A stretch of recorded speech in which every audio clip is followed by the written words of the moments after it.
Hi, today I'm going to build a fire pit for our front yard. We just got this filled in with dirt for our yard. Got some fill in here. So we're gonna build a fire pit with some massive rocks. And these rocks all came out of our hill. So we're gonna build a fire in this pit and have a place to gather around in the evenings.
So I got this fire pit done.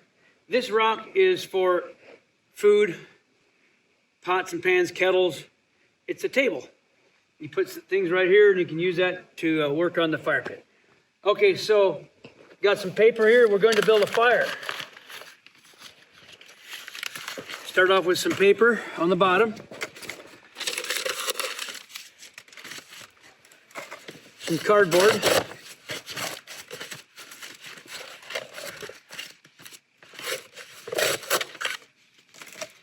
And then this is from the slabs that are cut off the logs at Meadowlark Log Homes. If your log home is being shipped and the truck is light, there's room, just request the Meadowlark Log Homes office and they can put on bundles of slabs for you. They come in sizes like these thin kindling strips. They're great for starting the fire in your house or your fire pit. And then you move into a little bit bigger material and you get the fire going. So let's see how quickly we can make a fire with the trimmings from the Meadowlark Log Homes byproduct of the slabs. Get some more. In the bundles of slabs, there's over a cord of wood. Even some big material like this, you can make planks out of it and cut these all up for your fire starter kindling. So let's build this up a little bit right here. To start the fire, I'm going to make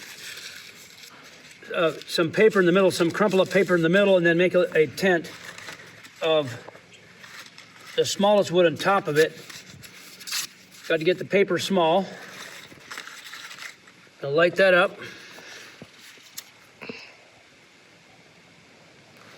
Get the paper going, add some more paper.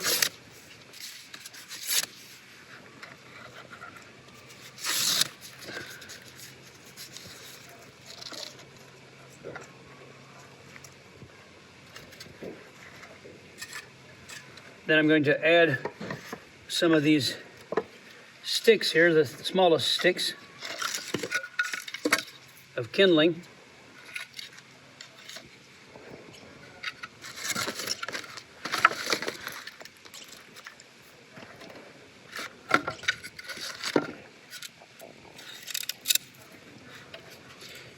You've got to go small at first.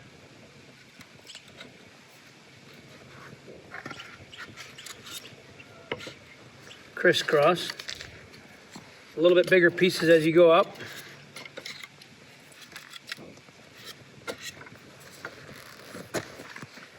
I'll add a little bit more hefty piece here.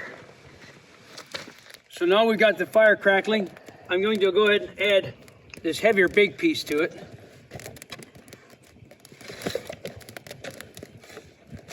Burn this piece of scrap up.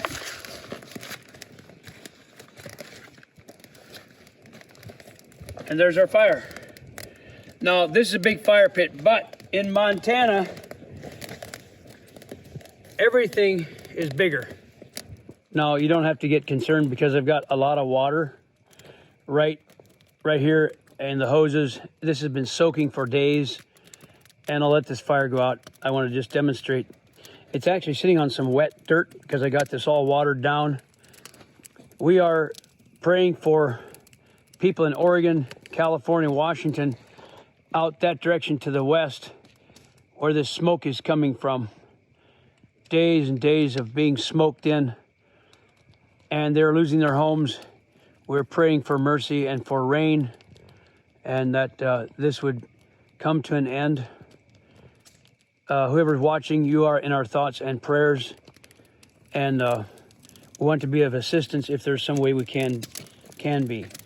So I'm going to take this opportunity to give you an update on my surroundings of the house. It's been a while since I did an update on the house. Now, I was still excavating here. First, I'll say we actually live in the basement. I will do a video of it. And we moved into the basement some months ago, and it's very comfortable for us. And the windows are coming next week for us to put them in. I had to board some of the big windows so the rain wouldn't blow in there. That doesn't look very attractive. I know, I apologize.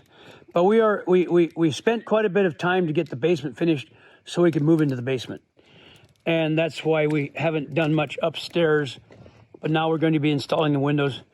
What I did here in this front was I excavated around the back and brought dirt in from the back so we have more of a yard, more of an area, because we're on a bluff on a steep hill, and I filled this dirt in for a yard. Now down there is the pond. I parked the vehicles down there so the falling rocks wouldn't crush the vehicles. So we got the view of the pond from the house. I'm starting to put a rock wall around here, but the main excavation is done. I'll just do a quick look in the back here.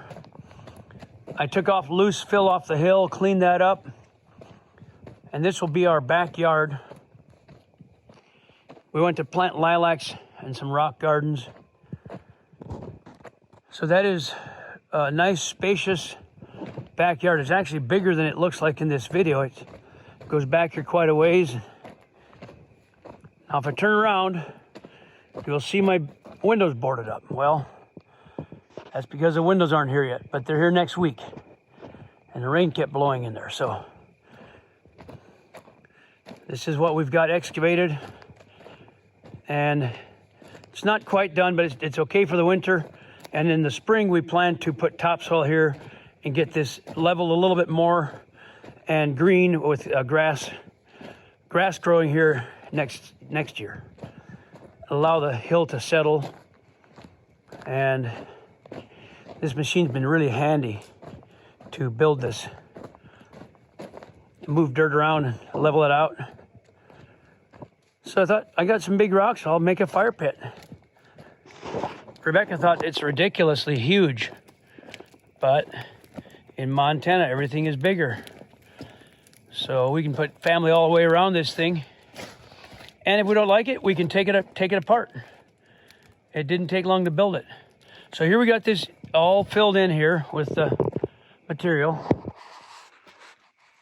So that'll be our spacious front area. And I'll go up here and get a view of what we did on the road. We repositioned the road, got the grade a little flatter.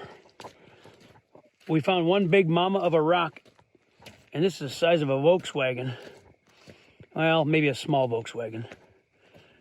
But here it is, a big rock for the corner here. So this has been excavated up here for parking, turnaround, and then we got the road level out a little bit better. And the orchard goes over in this area, and garden over in this area, and of course greenhouse at the end of the house there. I'm sorry, it still looks like a mess, but that's what we got done so far. It's a homestead. We're working at it, pecking away at it, because we are still building log homes at the same time, and I've got to stay there and stay busy there, so I work on this project as we can. So I got to figure out a fire hook or a kettle and a place to put grates so we can grill burgers. All right, it'll be fun. Thanks for watching.